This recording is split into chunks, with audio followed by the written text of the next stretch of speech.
Hello, hello and welcome, Buffalo Billy Clare. Why do you hate the Irish police force? I don't hate the Irish police force.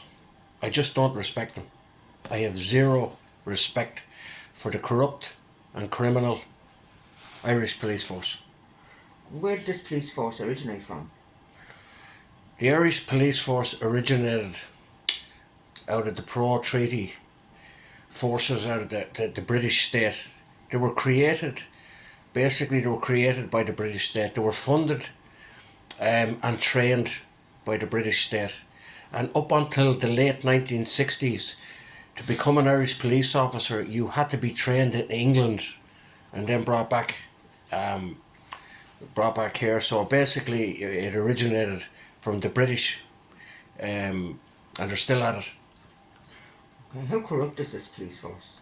Well, it's one of the most corrupt institutions in the world. The Irish police force is notorious for being one of the most corrupt police forces in the world. Is it a dangerous job?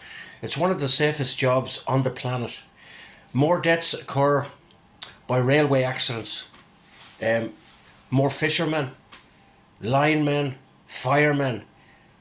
You have more deaths by accident, by way of walking across the road and getting hit by a bus, statistically, than you do in the line of duty as an Irish policeman. So it's one of the safest jobs in the world. Is it a well-paid job? It's one of the highest paid policing jobs in Europe.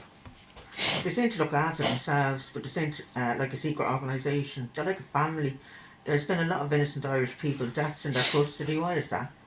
Well, that's a three-part question. I'll deal with the last part first. A lot of deaths in Irish custody. Yeah, there's been approximately 90 Irish innocent citizens murdered in their custody. The reason for this is the following. The coroner is not independent in Ireland. The coroner is completely controlled by the Irish police force. So what that means is when someone dies in their custody, they have full control of the outcome. So in other words, every death in their custody has been either by misadventure or by accident or by some other fucking made up thing that they and the coroner have come up with. Second part is they're like a family. Absolutely. They're like a crime family. They do. They look after themselves and their families. And the example is this, that very few of their members, none on record, have been charged with, seatbelts, dangerous driving, fucking speeding, all sorts of crimes. Because they have the knowledge to get away with it. So they are like a family. They're like the fucking Gambino family, the Genovese family, them mafia families. They're built on the same structure as the Irish police force. What was the first part of your question? They seem to look after themselves. They seem like a secret organisation. They're one of the most secret organisations in the world. They're a highly secret organisation. That's how they roll. That's how they roll. What's your view on the district court and the special criminal court and the relationship between the courts, the judges and the Gardaí? The Gardaí control the courts. They control the courts. In the district court, for instance, they prosecute. They have a prosecution's role in the district court. So in other words, they prosecute people. They completely control the district court, the Irish police force. And the evidence of this is the statistics of the convictions. There is a 99% conviction rate in the district court. They completely control the district court. They lie and perjure themselves on a daily basis. The judges notice and they are in cahoots with this, so they completely control it. The special criminal court and the higher courts, they completely control these courts. These judges are in no way independent. They have Garda drivers. So there's a conflict of interest right there. The special criminal court has 100% conviction rate. In other words, you go to that court, you're going to fucking prison. So don't have this, they have this idea into Irish people's minds that you'll get your day in court. No. It's like going through a thorn bush. You're going to get hit. You're going to get cut. In other words, you're going to jail. Scandal after scandal, penalty points, their families getting off with crimes amongst other scandals. How corrupt is the Irish police force? Well, there has been scandal after scandal after scandal after scandal with these bastards. You've named a few. Penalty points, spying on solicitors and prisoners while they were in guarded custody, which had the legal right to privacy, spying on the guard ombudsman, illegally tapping people's phones, illegal arrests, illegal convictions. The list goes on. Yeah. Well, Irish police force members, they've been convicted of child porn, child molestation, domestic abuse, domestic violence, assault, perjury, drug taking, drug dealing, drink driving, and amongst scores of other serious crimes. Where's your evidence of this? Okay.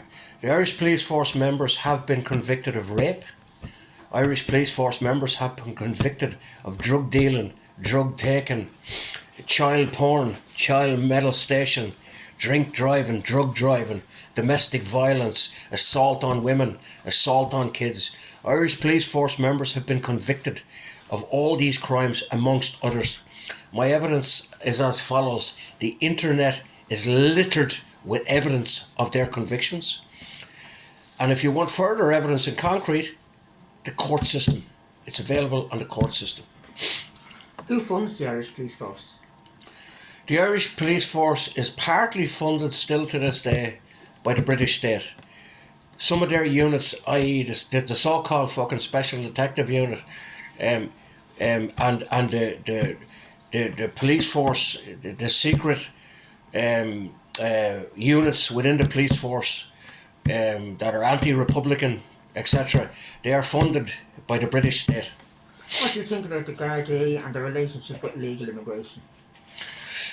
Well, you look at the last few months, what's happened in this country, where you have Irish police force members baton charging and pepper spraying innocent Irish people who had the democratic, legal and constitutional right to protest.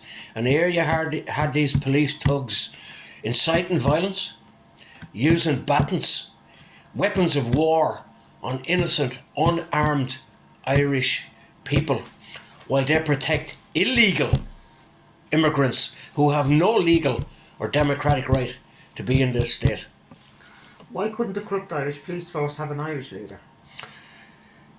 The Irish police force couldn't have a domestic leader because they're too corrupt. They're so fucking corrupt, they couldn't get a domestic leader to lead this rabble of shit. So what they had done, they had to outsource to another jurisdiction. Drew Harris from 2018 to 2025 was employed by the Irish state to head this police force. He was a policeman from another district. What's your thoughts on that? Drew Harris was employed from 2018 to 2025. Drew Harris was a policeman from another jurisdiction who had conflicts of interest with the state. He was a royal subject. He was a member of a foreign police force, the British imperialist regime, and they employed him in this state. So a foreign policeman who pledged allegiance to a foreign government is employed to run a domestic police force.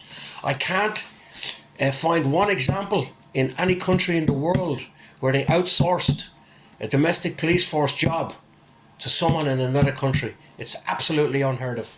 And finally, do you have any advice to any Irish citizens who may come into contact with the Irish police force? Absolutely. You have the right to remain silent. I advise you to use that right. You will be met by these people with, hello, how are you? Ignore it. Look straight ahead and walk on. You're not under arrest. Have no interaction with them whatsoever. Do not respect these police thugs. Walk on. You have the right to remain silent. You are not under arrest. I advise you use your right to silence in abundance. Thank you, Mr. Clare. Thank you.